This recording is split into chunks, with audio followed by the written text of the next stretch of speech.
Hello दोस्तों। अभी हम लोग देखेंगे मार्केट सेगमेंट। मार्केट सेगमेंट का मतलब क्या है कि कितने ट्रेडेबल प्रोडक्ट है, किसमें किसमें आप ट्रेडिंग कर सकते हो। जो अभी बिगिनर है, जिसको पता नहीं है कि स्टॉक मार्केट में क्या क्या ट्रेडिंग होता है, ठीक है, तो उस पे हम लोग डिस्कस करने जा रहे हैं। उसको बोलते हैं मार्केट सेगमेंट। सेगमेंट। अब मार्केट सेगमेंट का मतलब क्या है कि जो भी ट्रेडेबल प्रोडक्ट है उसमें हम ट्रेडिंग कर सकते हैं। कितने प्रकार के हैं वो हम देखने जा रहे हैं। तो सबसे पहला हम देखेंगे इक्विटी। इक्विटी का मतलब जो सिंपल शेयर से जो आईपीओ द्वारा इशू होता है, जो आईपीओ में इशू हुआ रहता है, उस पे बेसिकली जो आईपीओ में इशू होता है वो हम डीमेट में डिपॉजिट भी ऐसे देखते हैं, वहां पे डिपॉजिट होता है। तो ये फिजिकल प्रोडक्ट है। इसका सेटलमेंट इसीलिए T+2 होता है, इसीलिए 2 दिन लगता है। फिजिकल मतलब इस पे एक ओनरशिप रहता है। जब भी आईपीओ में इशू होता है तो पब्लिक अप्लाई करता है, फिर उसके बाद लिस्टिंग होता है, ट्रेडिंग चालू हो जाता है। तो इसको कैसे हम फुल कैश देके खरीदते हैं, जिसको कैश मार्केट भी आप बोल सकते हो। तो इक्विटी पे हम बाइंग सेलिंग कर सकते हैं। इंट्राडे करेंगे तो सेम डे एंट्री एग्जिट होता है। इन्वेस्टमेंट करेंगे तो डेफिनेटली जब तक आपको रखना है, जब तक कंपनी एग्जिस्ट करता है तब तक इसकी वैल्यू रहती है, ठीक है। तो दूसरा प्रोडक्ट क्या है? सॉरी, दूसरा प्रोडक्ट क्या है? दूसरा है equity future. Equity, FUT, future. अब इसका मतलब क्या हुआ? सपोज इक्विटी में जो हम लोग देख रहे थे वहां पे SBIN, state bank of India, ये शेयर्स का नाम है SBI का। तो इक्विटी फ्यूचर जो रहता है वो रहेगा SBI ही, समझो इक्विटी ही रहता है वो। लेकिन डिफरेंस ये रहता है कि एक स्पेसिफिक वो कॉन्ट्रैक्ट साइज रहता है, उसके अंदर क्वांटिटी रहता है, ठीक है। फॉर एग्जांपल 1500 क्वांटिटी मिनिमम लेना रहता है, ये डिफरेंस रहता है। और फ्यूचर कॉन्ट्रैक्ट में क्या होता है, जो ब्रोकरेज लगता है एज कम, अगर आप सपोज इंट्राडे ट्रेडिंग कर रहे हो इक्विटी का, ठीक है, या डिलीवरी ट्रेड कर रहे हो, तो जो भी ब्रोकरेज आपका लगेगा, सपोज आपने यहाँ पे बेसिकली इक्विटी में क्या होता है, आप सिंगल सिंगल क्वांटिटी भी ले सकते हो, या 1500 लो, या जो कुछ भी लो, कोई इसमें लिमिटेशन नहीं है क्वांटिटी का। लेकिन इक्विटी फ्यूचर जो रहता है मिनिमम आपको 1500 लेना पड़ेगा, क्योंकि ये फ्यूचर कॉन्ट्रैक्ट है, ये कॉन्ट्रैक्ट में स्पेसिफाइड है।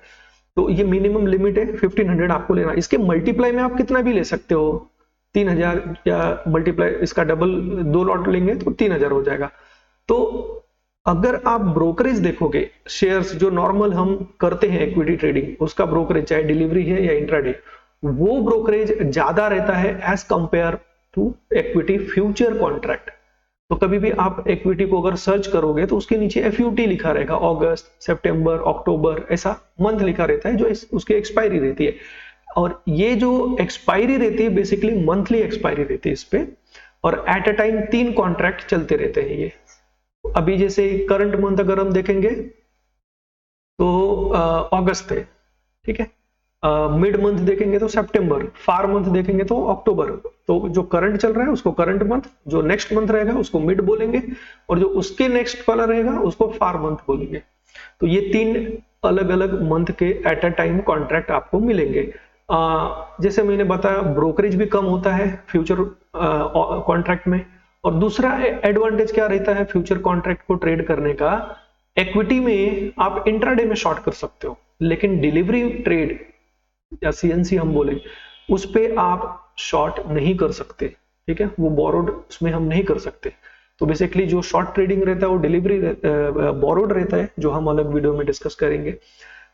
लेकिन इक्विटी का जो future, it is just a contract, therefore you can take short position. तो लॉन्ग तो आप ले सकते हो और शॉर्ट भी ले सकते हो। अगर इनकेस आप शॉर्ट ले रहे हो तो जब तक उसकी एक्सपायरी है तब तक आप उसको रखो, या उसके पहले ही प्रॉफिट मिल रहा है, लॉस मिल रहा है, निकलना है निकलो आप, ठीक है। तो ये है डिफरेंस। और सेटलमेंट भी इसमें T+1 एक ही दिन में हो जाता है, और ये कैश सेटल होता है, बेसिकली डिफरेंस मिल जाता है, बट ये फिजिकल रहता है। जैसे मैंने पहले ही बताया इक्विटी एक ओनरशिप रहता है, ये आईपीओ में इशू होता है, ये कॉन्ट्रैक्ट एक सर्टिफिकेट टाइप का डीमैट अकाउंट में ये दिखता है, इशू होता है, इसीलिए इस पे फिजिकल एक्टिविटी बहुत सारी रहती है। फॉर एग्जांपल अगर देखेंगे कि एक कभी भी हम कभी प्रॉपर्टी अगर खरीदते हैं तो प्रॉपर्टी में हमको पैसा पेमेंट करना रहता है, स्टैम्प ड्यूटी, बहुत सारे एक्सपेंसेस रहते हैं, खर्चे रहते हैं रजिस्ट्रेशन से रिलेटेड। तो वहां पे क्या होता है, एक ओनर से दूसरे ओनर पे ट्रांसफर होता है, तो फॉर्मेलिटी रहती है बहुत सारी। तो यहाँ पे भी ऐसे ही है, चाहे आप प्रॉपर्टी पे इन्वेस्टमेंट करो, चाहे इक्विटी शेयर्स खरीद लो उतने का, लेकिन जब पहले से जो ओनर है इसका शेयर्स का, उसका ओनरशिप का नाम हटता है, फिर आप इसके ओनर बनते हो, तो वो नाम चेंजेस होने में और अकाउंट में पैसे डेबिट होके फिर क्रेडिट शेयर्स क्रेडिट होने में परचेस करने के बाद, तो ये फॉर्मेलिटी की वजह से T+2 थोड़ा लेंदी हो जाता है, ये 2 दिन लगते हैं वर्किंग डेज। इसमें क्या होता है, कैश सेटलमेंट होता है, T+1 में हो जाता है, इसमें कुछ लेना देना नहीं रहता है, इट इज जस्ट कॉन्ट्रैक्ट, ये एक्सपायर होने ही वाला है, ठीक है, मंथली एक्सपायरी रहता है। अब तीसरा क्या है, तीसरा है इक्विटी ऑप्शंस। इक्विटी ऑप्शंस, ठीक है। हम टॉपिक क्या पढ़ रहे थे, मार्केट सेगमेंट, इसका मतलब ट्रेडेबल प्रोडक्ट, क्या क्या हम ट्रेडिंग कर सकते हैं, ठीक है। इक्विटी ऑप्शंस, इक्विटी ऑप्शंस का मतलब इसमें भी जैसे ये एट अ टाइम 3 मंथ के कॉन्ट्रैक्ट रहते हैं, ऐसा इसमें भी 3 मंथ के कॉन्ट्रैक्ट एट अ टाइम रहेंगे। कभी भी हम ऑप्शंस अगर देखेंगे इंडेक्स का, निफ्टी, बैंक निफ्टी, तो उसमें मंथली के साथ साथ वीकली भी रहता है, लेकिन यहाँ पे ओनली मंथली रहता है, वीकली एक्सपायरी इसमें नहीं मिलेगा ऑप्शंस में। अब ऑप्शंस अपने आप में एक मैथमेटिक्स है, कॉम्प्लेक्स टॉपिक है, इस पे आगे हम लोग डिस्कस करेंगे, ठीक है। तो ऑप्शंस में आपको 2 कॉन्ट्रैक्ट मिलेंगे, कॉल और पुट, ठीक है, ये आगे हम लोग देखेंगे। अभी चौथा क्या रहता है जिसमें आप ट्रेडिंग कर सकते हो, इंडेक्स फ्यूचर। इंडेक्स फ्यूचर, ठीक है। अब इंडेक्स फ्यूचर क्या होता है, अभी आप लोग ने सुना रहेगा निफ्टी 50, ये टॉप 50 स्टॉक्स का इंडेक्स है। बैंक निफ्टी, ये बैंक का इंडेक्स है। तो ये इंडेक्स अपने आप में एक्चुअली कुछ है नहीं, it is not physical thing. तो लेकिन जो चीज का भी प्राइजेस अप डाउन होता है उस पर ट्रेडिंग किया जा सकता है, तो इंडेक्स का भी एक भाव है, इस पे भी, इसका भी भाव अप डाउन होता है, तो इसको हम एज अ फ्यूचर कॉन्ट्रैक्ट बना के ट्रेडिंग कर सकते हैं, इंडेक्स फ्यूचर, ठीक है। तो अभी निफ्टी का जो एक लॉट है वो 50 क्वांटिटी का है, बैंक निफ्टी है वो 25 क्वांटिटी का है, तो ये दोनों के भी फ्यूचर, इंडेक्स फ्यूचर इसको बोलते हैं। अब पांचवा है इंडेक्स ऑप्शंस। तो आप इस पे भी, अगर आप कैपिटल है तो आप इस पे भी ट्रेडिंग कर सकते हो।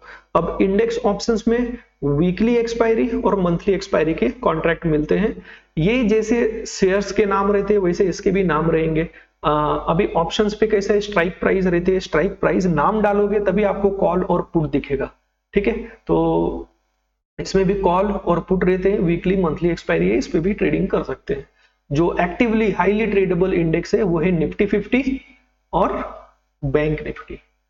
अब 6 नंबर पे, छठे नंबर पे क्या है, अभी है करेंसी फ्यूचर। करेंसी फ्यूचर, अब करेंसी फ्यूचर जब भी देखेंगे तो 4 करेंसी ट्रेडेबल है एनएससी में, जिसको हम बोलते हैं सीडीएस, एनएसई। इसको सेगमेंट में अगर हम बोलेंगे तो उसको सीडीएस बोलते हैं, करेंसी डेरिवेटिव सेगमेंट, ठीक है, एनएससी में ट्रेड होता है। इसका टाइमिंग क्या रहता है, सुबह 9 से 5 PM तक रहता है ये आपको ध्यान देना है टाइमिंग। तो ये टाइम के दौरान ट्रेडिंग किया जा सकता है। अब 4 करेंसी इसमें अवेलेबल है, यूएसडी, यूरो, जीबीपी और जापानीज येन वर्सेस आईएनआर, ठीक है। तो USD versus INR, euro versus INR, GBP great Britain pound versus INR, Japanese yen versus INR. तो ये 4 करेंसी में आप ट्रेडिंग कर सकते हो, इंट्राडे भी कर सकते हो, इसमें भी एक्सपायरी रहता है, डिलीवरी में भी, इसको डिलीवरी मतलब नॉर्मल में भी ट्रेड कर सकते हो, लॉन्ग करो शॉर्ट करो, करेंसी मार्केट का जो भाव ऊपर नीचे जा रहा है वो लॉन्ग शॉर्ट में वैसा करके आप प्रॉफिट लॉस या प्रॉफिट कर सकते हो, ठीक है। 7वां क्या है, करेंसी ऑप्शंस। तो जैसा ऊपर आप लोग ने देखा इंडेक्स ऑप्शन था, स्टॉक का ऑप्शन था, इक्विटी का ऑप्शन था, वैसे करेंसी का भी ऑप्शन है, इसका ऑप्शंस भी है, इस पे हम लोग आगे डिटेल में देखेंगे, इस पे भी ट्रेडिंग किया जा सकता है। अभी 8वां नंबर पे क्या है, कमोडिटी। Commodity future.